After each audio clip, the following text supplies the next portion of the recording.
না দিয়ে মাজারে যে টাকা দেয় এরকম লোক আছে না নাই? মাজারে টাকা দেওয়া যাবে অপ্রয়োজনে? মাজারে কেন টাকা দিবেন? ওখানে একজন লোক শুয়ে আছে, পড়ে আছে, ওনার টাকা লাগবে? টাকা লাগবে আমগো জীবিত যারা আছে আমাদের। কথা কর, গরিব দুস্থ সুবিধা বঞ্চিত মানুষ যারা আছে তাদের টাকা লাগবে। এজন্য মাজারে যে মানত করা যাবে? মানত করতে হবে একজনের নামে, চিৎকার করে বলেন তিনি কে? অনেকে দেখবেন মাজারে যে মোমবাতি দিয়ে আসে, আগরবাতি দিয়ে আসে, হ্যাঁ, কাপড় দিয়ে আসে, ছাগল দিয়ে আসে, মুরগি দিয়ে আসে, গরু দিয়ে আসে, আছে না নাই? আলহামদুলিল্লাহ নারায়ণগঞ্জে এগুলো নাই। হ্যাঁ হ্যাঁ আছে। আল্লাহ তুমি বুঝার তৌফিক দাও। দেখবেন মাজারে আবার মশারিও দিয়ে রাখে, আছে না নাই? যিনি শুয়ে আছে ওনার কি মশায় কামড়ায়? তো উনি যদি মশার কামড় থেকে নিজের বাঁচাইতে না পারে, উনি আমগরে বাঁচাবে কি? কথা বলেন। আবার দেখবেন অনেক ড্রাইভার অনেক মাজারের পাশ দিয়ে যখন যায় সে গাড়ি স্লো করে ফেলে।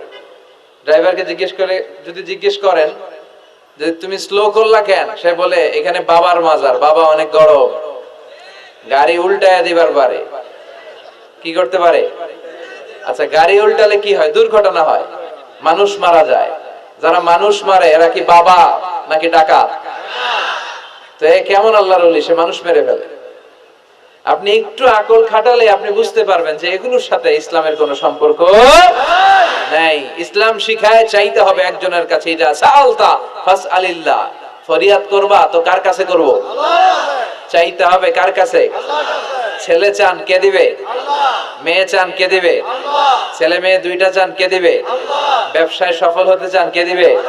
জান্নাতি হতে চান কে দিবে? আল্লাহ ছাড়া কেউ কিছু দিতে পারে? বিশ্বনবী মুহাম্মদ রাসূলুল্লাহ সাল্লাল্লাহু আলাইহি সাল্লাম কি আমাদের কিছু দিতে পারে? এজন্য ওনার কবরে যেও চাওয়া যায় না, ওনারে সালাম দেওয়া যায়। ওখানে যে বিশ্বনবীকে সালাতু সালাম পাঠানো যায়, কিন্তু বিশ্বনবীরে বলা যায় না ইয়া রাসূলুল্লাহ আমার একটা মেয়ে দেন, আমার একটা ছেলে দেন, ইয়া রাসূলুল্লাহ আমার নির্বাচনে পাশ করাইয়া দেন। এখন নির্বাচন আসছে নতুন না, প্রায় দেখি। তো বিশ্বনবীর কবরের সামনে দাঁড়িয়েও চাওয়া যায় না। তো বিশ্বনবীর কবরের সামনে দাঁড়িয়ে কিছু চাইলে সৌদি পুলিশ হাতের মধ্যে লাঠি দিয়ে বাড়ি মারে, দাঁড়াতেই দেয় না। যে এখানে কি চাও তুমি? সামনে কেবলা, কেবলামুখী হও। এই বিশ্বনবী যার কাছে যাইতেন তার কাছে চাও। তিনি ছাড়া কিচ্ছু করার ক্ষমতা গোটা বিশ্বে কারো নাই। আল্লাহর ধনভাণ্ডার কত বিশাল! তিনি আমাদের সবাইকে যদি জান্নাতুল ফেরদাউস দিয়ে দেয়, ওনার জান্নাতের মধ্যে ঠেলাঠেলি হবে তো না? কথা কয়। বিশ্বনবী 8টা জান্নাতের যে স্টেজ, এই 8টার সবগুলাই থাকবে না, উনি থাকবে জান্নাতুল ফেরদাউস। কোনটায় থাকবে? তাহলে আমরা থাকবো কই? ইনশাআল্লাহ করবেন না? নবী থাকবে একটাই, আমরা আরেকটায়। এটা সম্ভব? অন্য কোন জান্নাত দিয়ে আমাদের বুঝ দেওয়া যাবে? আমরা আল্লাহর কাছে বলবো, আল্লাহ আমগো নবী যেদিকে, আমরা থাকবো বিশ্ব নবী থাকবে জান্নাতুল ফেরদাউস, আমরাও থাকবো ফেরদাউস ইনশাআল্লাহ। পড়েন ইনশাআল্লাহ। এত বিশাল জান্নাত, কোনো ধাক্কা ধাক্কি নাই। জান্নাতের এক একটা দরজা চিনেন তো না? বিশ্বনবী যখন জান্নাতের দরজার বর্ণনা দিচ্ছেন, বিশ্বনবী বলছেন ইন্নাল মিসরাআইন মিন মাসারি'আল জান্নাহ মা বাইনা মাক্কাহ ওয়া হাজার। ও সাহাবারা, জান্নাতের দরজাগুলো কত বড় শোনো শোনো। বিশ্বনবী বললেন সৌদি আরবের মক্কা শহর থেকে বাহরাইনের হাজার শহর যত লম্বা, জান্নাতের এক একটা দরজা তত লম্বা। তার মানে এক এক ধাক্কায় কয়েকশো কোটি লোক জান্নাতে ঢুকে যাবে। তো ওই জান্নাতে আমরা সবাই যদি ফেরদাউসে থাকি, আল্লাহর কোনো ঘাটতি আছে? ওই আল্লাহরে থইয়া মাজারে যায়, ওই আল্লাহরে না ডেকে বাবারে ডাকে, ওই আল্লাহর কাছে না যে মাজারে যে লাল সালু দিয়ে আসে। দেখবেন যে লোকটা মাজারে মশারি দেয়, ওর বাবার ডেঙ্গুরু, ওর মারে মশাই কামড়ায়, ওর বাবারে মশাই কামড়ায়।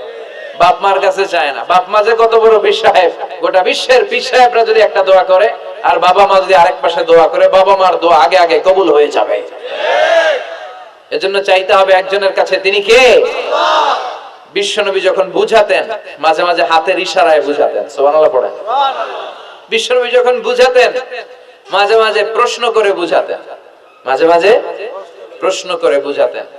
He used to throw question to the audience. শ্রোতাদেরকে প্রশ্ন ছুড়ে দিতেন। প্রশ্ন ছুড়ে দিলে কি লাভ জানেন? শ্রোতারা ভাবতে শুরু করে উত্তরটা কি, কি এই প্রশ্নের উত্তর। যখন উত্তরটা করতে পারে না তখন বিশ্বনবী উত্তর বলে দিতেন। যখন উত্তর করতে যে ঠেকে যায় একটা ঠেকা ঠেকা ভাব, তখন যখন উত্তরটা জানা হয় ওই উত্তর আর ভোলা হয় না। কথা বলেন। বিশ্বনবী সাহাবাদেরকে প্রশ্ন করলেন, ইন্না মিনাশ শাজারাতি শাজারাতুন লা ইয়াসকুতু ওয়ারাকুহা। ও সাহাবারা, গাছের মধ্যে, বৃক্ষলতার মধ্যে এমন একটা বৃক্ষ আছে, এমন একটা গাছ আছে যেই গাছের কোনো পাতা ঝরে না। মাসালুহা কামাসালুল মুমিন, ওই গাছের দৃষ্টান্ত মুমিনের দৃষ্টান্তের মতো। বলো তো, হাদিসুনি মা হিয়া, দেখি তোমরা পারো কিনা ওই গাছটা কি। কেউ পারে না। কেউ বলে ওই গাছ, কেউ বলে মরুভূমির ওই ক্যাকটাস গাছ, কেউ বলে ওই গুলমলতা, কেউ বলে ওইটা, কেউ বলতে পারে না। বিষ্ণু বললেন কারোটা হয়নি। ইন্নাহা নাখলা, এটা হলো খেজুর গাছ। সাহাবারা ভাবছে খেজুর গাছ তো প্রত্যেক ঘরের পিছনে পিছনে, এটা ধরছে নাকি? ধরলে তো কঠিনটাই ধরবে। এজন্য সাহাবাদের প্রত্যেক বাড়ির পাশে খেজুর গাছ। ওইদিকে মন যায় না, মন গেছে দূরে, দেখি তো কোন গাছ, খুঁজে পায় না। সুবহানাল্লাহ পড়েন। এই যে বিশ্বনবীর শিখানোর পদ্ধতি, education system, how to teach the children, আপনি ছাত্রদেরকে কিভাবে পড়াবেন, এটা বিশ্বনবী হাতে কলমে আমাদেরকে শিখিয়ে গিয়েছে। ওই মজলিসে আব্দুল্লাহ ইবনে উমর রাদিয়াল্লাহু আনহু আর ওনার বাবা ওমর ফারুক দুইজনই উপস্থিত ছিলেন। বাড়িতে যাওয়ার পরে ছোট্ট আব্দুল্লাহ ইবনে উমর সাইয়েদনা ওমর ফারুককে বলেন, আব্বা, বিশ্বনবী যে আজকে প্রশ্নটা করছিল আমি কিন্তু উত্তর জানতাম। সুবহানাল্লাহ কইবেন না? ওমর ফারুক বললেন, বলো কি, তুমি জানতা যেটা খেজুর গাছ? আব্দুল্লাহ ইবনে উমর বলে, না আমি আবি, হ্যাঁ আমি জানতাম। তো বললা না কেন? তুমি যদি আজকে উত্তর দিতে পারতা তাহলে আরবরা লাল কপালের উট পেলে অনেক খুশি হয়ে যায়। তিনি বললেন, লাল চাঁদওয়ালা উট পেলে মানুষ যেরকম খুশি হয়, আজকে তো আমি অত খুশি হইতাম, বিশ্বনবীর সামনে আমার বুকটা এত বড় হয়ে যেত যে আমার ছেলে উত্তর করতে পেরেছে। আব্দুল্লাহ ইবনে উমর বললেন, আপনি আমার আব্বা, আশেপাশে চাচারা কেউ পারে না, আমি কেমনে কই? সুবহানাল্লাহ কইবেন না? দেখেন বিশ্বনবীর শিখানোর কত চমৎকার পদ্ধতি। তো সেই পদ্ধতির অংশ হিসেবে বিশ্বনবী এরকম আঙ্গুল দিয়ে ইঙ্গিত করতেন আর বলতেন, আনা ওয়া কাফিলুল ইয়াতীমি কাহাতাইন, আমি এবং ইয়াতীমের যত্ন যারা করে তারা জান্নাতে একসাথে এইভাবে থাকবো। আবার কিয়ামতের বর্ণনা দিতে যে বিশ্বনবী বললেন, আনা ওয়া সাআতু কাহাতাইন, আমি আর কিয়ামত এরকম পিঠাপিঠি, আমার আর এই দুইটা আঙ্গুলের মাঝখানে যেমনি তেমন ব্যবধান নাই, আমি আর কিয়ামতের মাঝখানেও তেমন ব্যবধান নাই। চিল্লায় পড়েন আল্লাহু আকবার। তাহলে বিশ্বনবীর ঘোষণা অনুযায়ী কিয়ামতের প্রথম আলামত হচ্ছে বিশ্বনবীর স্বয়ং আগমন। এটা হয়েছে কি হয় নাই? এরা হতে হেলে দুলে নুরানি তনু কে আসে হায়, সারা দুনিয়ার হেরে মেরে পর্দা খুলে খুলে যায়, সে যে আমার কামলিওয়ালা কামলিওয়ালা, তার ভাবে বিভোল রাঙা পায়ের তলে, পর্বত জঙ্গল টল মল টলে, খুরমা খেজুর বাদাম জাফরানি ফুল, ঝরে ঝরে যায় সে যে আমার কামলিওয়ালা কামলিওয়ালা। সুবহানাল্লাহ পড়েন। এই কামলিওয়ালা নবীর আগমনটাই কিয়ামতের প্রথম আলামত। তাহলে প্রথম আলামত আমরা পাইছি কি পাই নাই? পেয়ে গেলাম। এরপরে বিষ্ণু বলেছেন, যুহুর কাসরাতিল ফিতান বিআনওয়াইহা, কিয়ামতের আগ দিয়ে সমাজে ফিতনা ফাসাদ বেড়ে যাবে। পারিবারিক ফিতনা আমাদের আছে না নাই? সামাজিক ফিতনা, একটু আওয়াজ করে উত্তর দিবেন। রাষ্ট্রীয় ফিতনা, নারী ঘটিত ফিতনা, খালি ফিতনা আর ফিতনা। আপনি যেদিকে তাকাবেন ওদিকে ফিতনা। আপনি চাইলেও আপনার ঈমান বাঁচাতে পারছেন না। আমরা চাই আমার চোখটা হেফাজত করব, পারছি না। ইউটিউবে ঢুকলাম, জাকির নায়েকের লেকচার শুনবো, ইউটিউবে ঢুকলাম, শায়েখ সুদাইসের তেলাওয়াত শুনবো, ওদিকে তেলাওয়াতও বাজে আর নিচে সাজেস্টেড ল্যাংটা ভিডিও আছে না নাই? কই যাব আমরা? কিভাবে বাঁচাবো আমাদের চোখ? বায়ে অশ্লীলতা দেখে ডানে তাকায়, দেখি ওদিকে অশ্লীলতা, আবার বায়ে তাকায়, ওখানে অশ্লীলতা, সামনে তাকাই অশ্লীলতা, আবার পেছনে তাকাই অশ্লীলতা, নিচে তাকাই অশ্লীলতা, উপরে তাকাই ওদিকে অশ্লীলতা। আমরা যাব কই? আন-নাযার সাহামুন মাসমুম মিন সিহাম ইবলিস, এই দৃষ্টি শয়তানের বিষ মাখানো তীরবানের মধ্য থেকে ভয়ঙ্কর তীর। এই তীর দিয়ে শয়তান যুবক যুবতীদেরকে কাবু করে ফেলে। একটা যুবক যুবতীর মধ্যে প্রথমে আই কন্টাক্ট হয়। কি হয়? প্রথমে আই কন্টাক্ট, চোখে চোখে একটা ভাব বিনিময়, হ্যাঁ, এরপরে এসএমএস এর আদান প্রদান হয়, কথা বলেন, এরপরে ডেটিং হয়, ডেটিং কি হয়, এরপর হয় গার্লফ্রেন্ড বয়ফ্রেন্ড, আছে না নাই? এগুলো বই ঘরে নাই, বই ঘরের ছেলেপেলেরা আল্লাহ, হ্যাঁ, কি ভয়ঙ্কর অবস্থা। আমরা ছোটবেলায় এই সমস্ত গার্লফ্রেন্ড বয়ফ্রেন্ড কি বুঝতামই না। এখন ক্লাস 5-এ 5 থেকে শুরু, ক্লাসে যারা যারা আছে ভাগাভাগি হয়ে যায় কোন টাকা, আছে না নাই? কয় এটা আমার, মানে আমার ফ্রেন্ড, এটা আমার এই কি ফ্রেন্ড, গার্লফ্রেন্ড, এটা আমার গার্লফ্রেন্ড, তো এটা তোর গার্লফ্রেন্ড, আছে না নাই? আবার এটারে সংক্ষেপ করছে, কয় জিএফ। কি কয়? তোমাদের এগুলা নাই তো? হ্যাঁ আছে, অর্ধেক কয় আছে, অর্ধেক কয় নাই, খুব চালাক এরা। প্রিয় ভাইয়েরা, এগুলো আমাদের সংস্কৃতি নয়। বিবাহ বহির্ভূত যে কোনো ধরনের নারী পুরুষের সম্পর্ককে হারাম করেছে কে? আসুন আমরা বিয়েটাকে সহজ করি, আর্লি ম্যারেজ ক্যাম্পেইন করি। আর কত বলবো, যতদিন বেঁচে থাকি বলবো, বিয়েটারে সহজ করে দেন। ছেলের বাবা যারা আছেন, মেয়ের বাবা যারা আছেন, বিয়েটা সহজ করে দেন। তা না হলে এই যে 14ই ফেব্রুয়ারি গুলো যায়, আছে না নাই? কি নাম, কি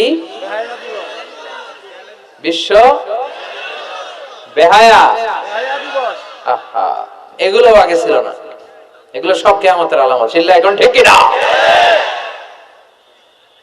এই দিবসগুলোতে আপনার উঠতি বয়সের তরুণী মেয়ে, আপনার ছেলে যে পাপগুলো করে বিয়ে না করার কারণে, এই পাপগুলোর একটা পার্সেন্টেজ গুনাহ আপনার আমলনামায় আছে না নাই? এজন্য খবরদার, বাবা মা যারা আছেন, ছেলে মেয়েদেরকে সময় মতো বিয়ে করিয়ে দেন। আমাদের দেশে বিয়ে অনেক সময় অনেক দেরি হয়ে যায়, বিশেষ করে ছেলেদের দেরি হয়ে যায়। বলে তুই নিজের পায়ে দাঁড়া, তো এতদিন ও কার পায়ে দাঁড়াইছে? ও তো নিজের পায়ে দাঁড়িয়েছে, একটু সহযোগিতা করেন না আপনি, বিয়েটা সহজ করে দেন। বিয়ের চেয়ে ভালো কাজ পৃথিবীতে নাই। হ্যাঁ, ইয়াং পোলাপানরা অনেক খুশি হয়ে গেছে। হ্যাঁ, বিয়ে করবে তোমরা, বিয়ে বহির্ভূত জিএফ বিএফ এর দরকার আমাদের নাই। চিল্লায় বলেন ঠিক কিনা? এগুলোর বিরুদ্ধে আমাদের জিহাদ। ইসলামের ইমেজকে, আমাদের মোরালিটি, আমাদের এথিক্যাল স্ট্যান্ডিং পয়েন্ট যেখানেই নষ্ট হবে, ওগুলোর বিরুদ্ধে আমাদেরকে সোচ্চার হতে হবে।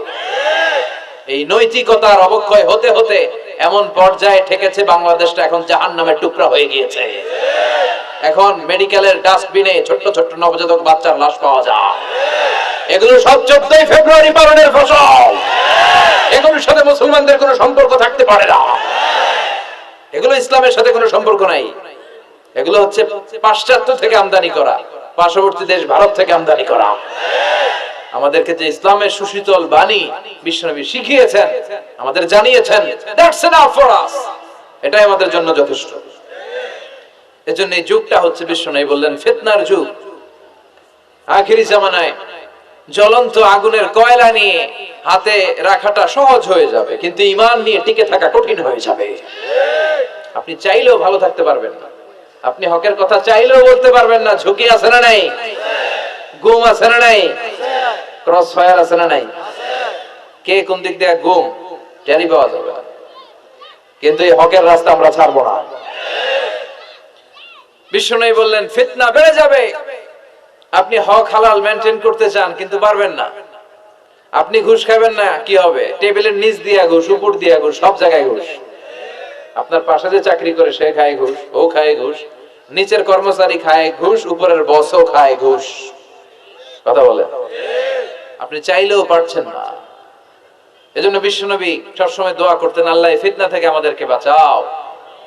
বিশ্বনবী পড়তেন, আল্লাহুম্মা ইন্না নাউযু বিকা মিনাল ফিতান মা যাহারা মিনহা মা বাচান। হে আল্লাহ, প্রকাশ্য অপ্রকাশ্য সব ফিতনা থেকে তুমি আমাদেরকে বাঁচাও। চিল্লায় পড়েন আমিন। আওয়াজ করে আমার সাথে পড়েন, আল্লাহুম্মা ইন্না নাউযু বিকা মিনাল ফিতান মা যাহারা মিনহা ওয়া মা বাতান। এর মানে হচ্ছে, হে আল্লাহ, প্রকাশ্য অপ্রকাশ্য, দেখা যায় দেখা যায় না, এরকম সব ফিতনা থেকে তুমি আমাদেরকে বাঁচাও।